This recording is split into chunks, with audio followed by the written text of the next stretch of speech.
Hi friends, ಹೇಗಿದ್ದೀರಾ ಎಲ್ಲರೂ? ಶುಭ ಮುಂಜಾನೆ. ಆರಾಮಿದ್ದೀರಾ?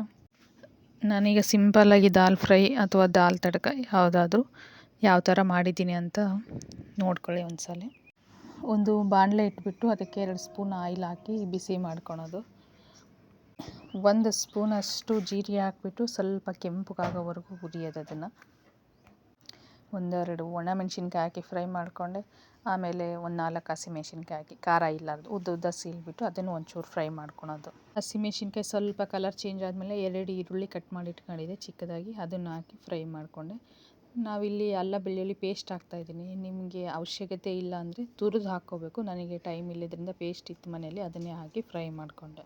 ಹಸಿ ವಾಸನೆ ಹೋಗೋವರೆಗೂ ಫ್ರೈ ಮಾಡಿಬಿಟ್ಟು ಆಮೇಲೆ 1-3 ಟೊಮೊಟೊ ಕಟ್ ಮಾಡಿ ಇಟ್ಕೊಂಡಿದ್ದೆ, ಹಣ್ಣಾಗಿರೋದು ಚಿಕ್ಕದಾಗಿ ಹಾಕಿ ಚೆನ್ನಾಗಿ ಫ್ರೈ ಮಾಡಿ ಒಂದು ಪ್ಲೇಟ್ ಮುಚ್ಚಿ ಟೊಮೊಟೊ ಸ್ಮ್ಯಾಶ್ ಆಗೋವರೆಗೂ ಫ್ರೈ ಮಾಡ್ಕೋಬೇಕು. ಅದನ್ನು ಟೊಮೊಟೊ ಎಲ್ಲ ಸ್ಮ್ಯಾಶ್ ಆಗಿದೆಯಲ್ಲ, ಈಗ ರುಚಿಗೆ ಎಷ್ಟು ಬೇಕೋ ಅಷ್ಟು ಉಪ್ಪು ಹಾಕ್ಕೊಳ್ಳೋದು. ಅರಿಶಿನ ಪುಡಿ, ಖಾರದ ಪುಡಿ, ಒಂಚೂರು ಧನಿಯಾ ಪೌಡ್ರು ಮತ್ತು ಜೀರಾ ಪೌಡ್ರು ಹಾಕಿ ಚೆನ್ನಾಗಿ ಮಿಕ್ಸ್ ಮಾಡ್ಕೊಂಡಿದ್ದೇನೆ. ಯಾರೆಲ್ಲ ಹೊಸಬರು ನನ್ನ ಚಾನಲ್ ನೋಡ್ತಾ ಇದ್ದೀರಾ ಪ್ಲೀಸ್ ಸಬ್ಸ್ಕ್ರೈಬ್ ಮಾಡಿರಿ. ಇನ್ಸ್ಟಾಗ್ರಾಮ್ನಲ್ಲಿ ನೋಡ್ತಿದ್ರೆ ಬಯೋದಲ್ಲಿ ಲಿಂಕ್ ಇದೆ, ಪ್ಲೀಸ್ ಸಬ್ಸ್ಕ್ರೈಬ್ ಮಾಡಿ ಫ್ರೆಂಡ್ಸ್. ಖಾರದ ಪುಡಿ, ಮಸಾಲೆ ಪುಡಿ ಎಲ್ಲ ಹಾಕಿದ್ಮೇಲೆ ಸ್ವಲ್ಪ ತಳ ಹಿಡಿಯುತ್ತಲ್ಲ, ಸ್ವಲ್ಪ ನೀರು ಹಾಕಿ ಫ್ರೈ ಮಾಡ್ಕೋಬೇಕು. ಅದನ್ನು ನೀರು ಹಾಕಿಲ್ಲ ಅಂದರೆ ತಳ ಹಿಡಿಯೋಕ್ಕೆ ಸ್ಟಾರ್ಟ್ ಆಗಿಬಿಡುತ್ತೆ.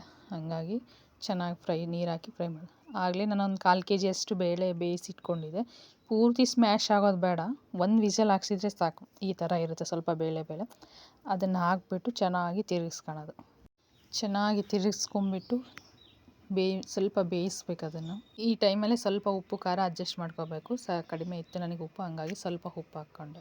ಇದು ಬಂದು ಚಪಾತಿ, ರೊಟ್ಟಿ ಮತ್ತು ರೈಸ್ ಜೊತೆ ಟೇಸ್ಟ್ ಚೆನ್ನಾಗಿರುತ್ತೆ. ಮತ್ತು ಫ್ರೆಂಡ್ಸ್, ಹೇಗಿದ್ದೀರಾ ಎಲ್ಲರೂ? ಆರಾಮಿದ್ದೀರಾ? ನ್ಯೂ ಇಯರ್ ಸೆಲೆಬ್ರೇಷನ್ ಎಲ್ಲ ಎಲ್ಲರದ್ದು ಹೇಗಾಯಿತು? ನಮ್ಮದಂತೂ ಏನಿಲ್ಲ, ನಮ್ಮ ಮನೇಲಿ ಕ್ಯಾಲೆಂಡ್ರ್ ಒಂದೇ ಚೇಂಜ್ ಆಗಿದೆ ಅಷ್ಟೇ ಬಿಟ್ಟು ನಮಗೇನು ದೊಡ್ಡ ಡಿಫ್ರೆನ್ಸ್ ಅನಿಸ್ತಿಲ್ಲ ಅಷ್ಟೇ ನ್ಯೂ ಇಯರ್ ಸೆಲೆಬ್ರೇಷನ್ ಅಂತ.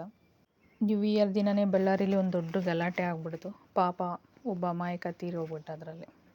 ಇಡೀ ಫ್ಯಾಮ್ಲಿ ನಿಮ್ಮ ಮೇಲೆ ಡಿಪೆಂಡ್ ಆಗಿದೆ ಅಂದರೆ ಆದಷ್ಟು ಇಂಥ ಗಲಾಟೆಗಳಿಂದ ದೂರ ಇರೋದೇ ಒಳ್ಳೆಯದು ಅಂತ ನನ್ನ ಅಭಿಪ್ರಾಯ. ಲೈಕ್ ಮಾಡಿ, ಶೇರ್ ಮಾಡಿ, ಸಬ್ಸ್ಕ್ರೈಬ್ ಮಾಡಿ.